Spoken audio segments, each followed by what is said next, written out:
నమస్కారం అండి. మనం ఈ రోజు ఏన్కూరు మండలం జన్నారం గ్రామంలో ఉన్నాము. మనతో పాటు ఈ రోజు జగదీష్ గారు ఉన్నారు. ఆయన వేసిన విత్తనం పేరు ఆయనకి ఎలా నచ్చిందో వారి మాటలోనే తెలుసుకుందాం. నమస్కారం అండి. నమస్కారం. మీ పేరండి? కొమ్మూరు జగదీష్. కొమ్మూరు జగదీష్. ఏ ఊరండి మీది? జన్నారం. జన్నారం గ్రామం. మీరు వేసిన విత్తనం పేరండి? యూనిసెమ్ వారి నింజా. ఎలా అనిపిస్తుందండి మీకు యూనిసెమ్ వారి నింజా? మాకైతే బాగానే ఉంది. లాస్ట్ ఇయర్ కూడా వేసినాం, ఈ ఇయర్ కూడా వేసినాం. దీంతో పాటు కొత్త విత్తనం నందు ఒకటి వేసాం. నందు కూడా వేసారు. Okay, ninja okay. గతంలో 4 సంవత్సరాల క్రితం ధ్రువ ఒకటి వేసి ఫీల్డ్ కూడా పెట్టాం. అదే సేమ్ అదే విత్తనం తోటి నేను 3 సంవత్సరాల కాంటాక్ట్ అవుతున్నా. నాకైతే బాగానే ఉంది. అది 4 అడుగులు హైట్ వచ్చింది. 4 అడుగులు హైట్ వచ్చింది. ఇప్పుడు వచ్చిన కాపు ఏ లెక్కన వస్తుంది?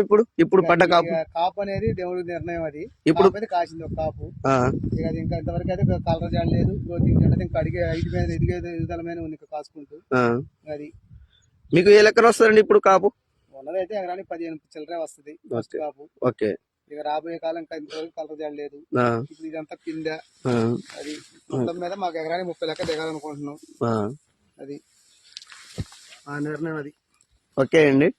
రైతులకు చెప్పొచ్చు అండి? చెప్పుకోవచ్చు. థ్యాంక్ యూ అండి.